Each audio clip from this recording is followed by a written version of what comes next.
खुलुमबाय स्टुडियो आं Robin Basumatary बाटासिफोरनि gym नब्लाङाव मोनसे मेलेमजिबि मेल खुंनाय जादों। सनितपुर जिल्ला एबसुनि बानजायनायाव बाटासिफोरनि जिम नब्लाङाव मेलेमजिबि मेल खुंनाय जादों। नंगौ फैगौ बिटिआर गोरोबथानि आद्रा थानाय दावहाफोरखौ मावफुंनांगौ आरो फैगौ बिटिसि बिसायख'थिखौ गोजोनै बारहोहरनो थाखाय सनितपुर जिल्ला दुलाराय बर' फरायसा आफादा बाटासिफोरनि जिम नब्लाङाव बिटिआरआव गोदानै सोसनजानाय गं 14 एफआरसिनि मेलेमजिबि दैदेनगिरिफोरखौ लानानै मोनसे जर'खा सावरायमेल लानाय जादों। बे मेलावनो दुलाराय बर' फरायसा आफादनि बुंथिगिरि अबिद नार्जारी, नेहाथारि बिरदाव बर' आरो मोनसे समनि सनितपुर जिल्ला आबसुनि आफादगिरि कनेश्वर बर' बिथांमोनहा बाहागो लादों। दिनैनि बे सावरायनाय हाबाफारिनि गेजेरजों मा थांखि लाखो बेनि सायाव खौरांनि गेजेरजों मा फोरमायखो नोंथाङा आबुङै मिथिना लादो। सनितपुर जिल्ला दुलाराय बर' फरायसा आफादनि बानजायनायाव मोनसे मेलेमजिबि जथुम्मा खुंगासिनो दं। बेवहाय नोंथाङा बाहागो लाना मा मिथियो? सनितपुर जिल्ला दुलाराय बर' फरायसा आफादनि बानजायनायाव दिनै बाटासिफोर एबा सादिकाजलि दख'रा दुलाराय बर' फरायसा आफादनि बेन्दोङाव थानाय बाटासिफोर मना सेन्टारनिनो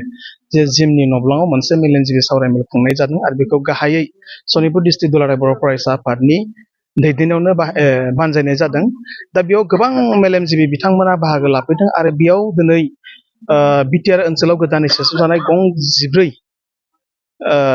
गामिफोरनि रायजो राजाफ्रा बेयाव बाहागो लाफैदों आरो बेयाव रायजो राजाफोरजों जोङो गोबां खोथा सावरायदों। मानो होननानै बुङोब्ला सनितपुर जिल्ला होननानै बुङोब्ला मोनसे समनि बर' हारिनि बयनिख्रुइबो जेंनासिन ओनसोल होननानै बुङोब्ला जोङो सनितपुर जिल्लाखौ गाहाय हमनानै लानो हायो। बिनिनो हा हुनि जेंना आरो बेजों लोगोसे थांनाय 35 बोसोर बिएससि बिटिसिआव हाबनो मोनैनि माखासे गेदेरथार जेंना आरो बेखौ लानानै दिनै गुवारै सावरायलायनाय जादों। बे सावरायनायाव बाहागो लानो मोननानै जोबोद गोजोननाय मोनदों। मानो होननानै बुङोब्ला जिखिनि रायजोफ्रा दिनै बाहागो लादों आरो जाय माखासे रायजो राजा बिथांमोना बाहागो लानो हायाखै बिथांमोना थांनाय गोलाव समनि दुलाराय बर' फरायसा आफादनि सोमावसारनायाव माब्लाबा राजा लामा होबथानांगौनि थाखाय फुंनि 3टा 4टा समावनो बिथांमोना ओंखाम थफ्ला लानानै फैदोंमोन आरो माब्लाबा रेल लामा होबथानांगौनि जाहोनाव बिथांमोना गोबां जोंखौ फुङावनो हर गेजेरावनो सिखारनानै बिथांमोना जोंखौ मदद होफैबाय थानाय जादों।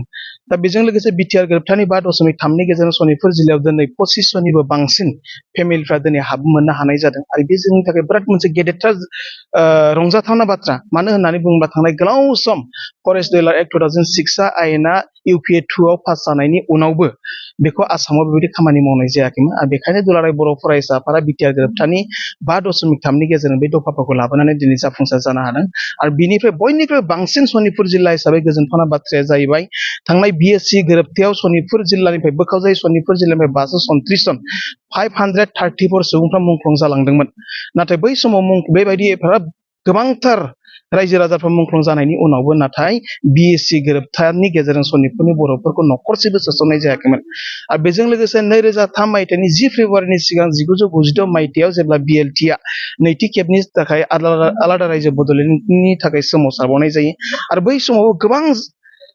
बर' लाइमोनफ्रा आरो गोबां रायजो राजाफ्रा बेयाव बिएलटिनि जानानै सोमावसारफादोंमोन आरो बेबायदिनो बिएलटि गोजा हारसिङैनो बोखावजायै सनितपुर जिल्लायाव गासै 742 जन बर' बिएलटि केडार लिडार अफिसार आरो रायजो राजाफ्रा बेयाव मुंख्लं जादोंमोन। नाथाय बै समावबो 2003 मायथाइनि 10 फेब्रुवारियाव जि समाव गोरोबथा जालांबाय बिटिएडि गोरोबथा, बे गोरोबथा समावबो सनितपुर जिल्लानिफ्राय न'खरसेबो सोनो हानाय जायाखैमोन। नाथाय आथिखालाव थांनाय 2020 मायथाइनि 2 जानुवारि जि बिटिआर गोरोबथा जाबाय, बे बिटिआर गोरोबथानि 3.1 दफानि गेजेरजों जोङो बिटिआरआव दिनैसिम दासिम सनितपुर आरो बिश्वनाथ जिल्ला गासै गं 60 गामिफ्रा हाबनो हानाय जादों आरो बै गं 60 गामिफ्राव गासै जों साननायाव गं 60ल'ब्लाबो नाथाय बेयाव गोबां बर' गामिफ्रा दिनै 150निबो बांसिन बर' गामिफ्रा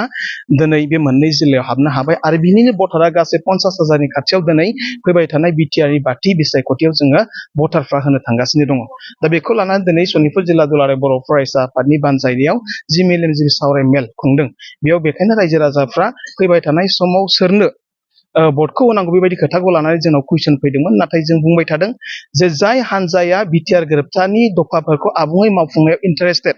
जाय हान्जाफ्रा सनितपुर आरो बिश्वनाथ जिल्लानि बर'फोरनि हानि जेंनाखौ सुस्रांबाय, जाय हान्जाया नोङो सनितपुर आरो बिश्वनाथ जिल्लायाव थांनाय 32 बोसोरनि जि मोनसे जेंना बेखौ सुस्रांनानै होबाय आरो बै हान्जानो भट होनो थांनायाव जा बुंनांगौ जेबो गैया होननानै दुलाराय बर' फरायसा आफादनिफ्राय जों रोखायै फोरमायनाय जादों। आरो बिश्वनाथनि जि माखासे गामिफ्रा हाबावनो गोनां दंबावो, लोगोसे हा हुनि आरो फरायसालिनि माखासे जेंनाफ्रा सुस्रांजायाखै। दा बेनि सायाव नोंथांमोना माबाफोर? दुलाराय बर' फरायसा आफाद आरो आथिखालनि बिटिआर सरकार जोङो मोननैजों सम सम सावरायबाय थानाय जायो आरो बै सावरायबाय थानायनि जि माखासे डिजाइन आरो पलिसिसफोरखौ लानानै जों आसाम सरकार आरो सेन्ट्रेल सरकारबो जों सावरायबाय थानाय जायो। दुलाराय बर' फरायसा आफादनिफ्राय रोखा बाथ्राखा जेब्लासिम जोंनि बर' हारिनि जेंनाया सुस्रांजाया अब्लासिम दुलाराय बर' फरायसा आफादा दाबिनिफ्राय मालाबाबो साइड जानाय नङा आरो बेजों लोगोसे बिटिआर गोरोबथानि 3.1 नि गेजेराव सनितपुर आरो बिश्वनाथ जिल्लानि गासै 400निबो बांसिन एफआरसि गासै 150निबो बांसिन रेभिनिउ भिलेज आरो माखासे गोबां फरेस्ट भिलेजफोरखौ लानानै जिखिनि जोङो दाबि खालामदोंमोन बै दाबिफ्रा गासैबो जाफुंसारसिम दुलाराय बर' फरायसा आफादा डिमान्डखौ जेब्लाबो लाखिलांबाय थागोन आरो बेखौ लानानै दुलाराय बर' फरायसा आफादा जेब्लाबो खामानि मावलांबाय थानाय जागोन आरो बेजों लोगोसे सनितपुर जिल्लायाव दासिमबो आरो हाया 12,000निबो बांसिन न'खरफ्रा दासिमबो मोननांगौ दङ। दा मोननांगौ दं हिसाबै दुलाराय बर' फरायसा आफादा बेखायनो थांनाय 6 आगस्ट खालिबो दुलाराय बर' फरायसा आफाद आरो बिटिआर सरकार आरो बेजों लोगोसे आसाम सरकारजों आसामनि गिबि मन्थ्रि मानगोनां डक्टर हिमन्त बिश्व शर्माजों दिसपुराव सावरायनायबो जादोंमोन आरो बै सावरायनाय लेखायै बिथाङा थांनाय 15 आगस्ट खालिबो गोबांथार गामि फोसावबावनायनि बाथ्रामोन नाथाय माखासे टेकनिकेल उसुबिदानि थाखाय बिथांमोना बे खामानिखौ मावनो हादिया होननानै जोंनो फोरमायदों आरो बेखौनो जों दासिमबो आसा खालामनानै दङ फैबाय थानाय खम समनि गेजेराव जेन सनितपुर आरो बिश्वनाथ जिल्लानिफ्राय आरोबाव 150, 200, 300 बेसेबांखिनि गामि दिनै आसाम सरकारा सोसनग्रोनो हाबावो बेखौ लानानै खामानि मावनो थाखाय जों बिथांमोनखौ प्रेसार होबाय थानाय जादों आरो बे डिमान्डआ जोंहा जेब्लाबो दंबाय थायो आरो बेजों लोगोसे हा हुनि जेंनाया सनितपुर आरो बिश्वनाथ जिल्लानि बर'फोरनि 100% हानि जेंनाया सुस्रांजासिम जों आसाम सरकार आरो भारत सरकारजों बेखौ दिनै सावरायलांबाय थानाय जादों आरो फैबाय थानाय खम समनि गेजेरावनो जे सनितपुर आरो बिश्वनाथ जिल्लानि हानि जेंनाया सुस्रांजागोन जों बेखौ फोथायनाय दं। जानाय जे मेलेमजिबिनि बिदिन्थि बेयाव माखासे मेलेमजिबि थान्दै हिसाबै बाहागो लाबाय दा बेनि गेजेरजों मा फोरमायगोन नोंथांमोना बेनि गेजेरजों? खुलुमबाय। दिनै सनितपुर जिल्ला दुलाराय बर' फरायसा आफादनि बानजायनायाव मोनसे बे बिटिआरआव हाबनाय गामिफोरखौ लानानै मोनसे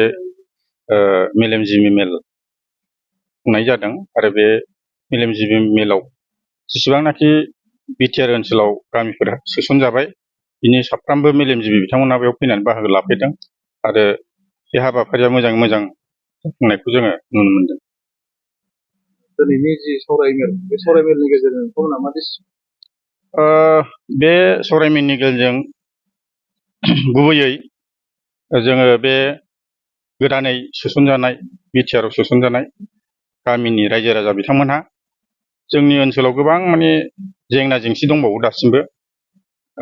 हानिफ्राय हमनानै बिदिनो गामिखौ आरो सोसनबावनांगौ बेफोरखौ लानानै देग्लाय फैबाय थानाय बे बिटिआरनि इलेक्सनाव जोङो जाय सरकारा जाय बिथांमोना जोंनि बे ओनसोलखौ देहा मोदोम जिउ बावसोमनानै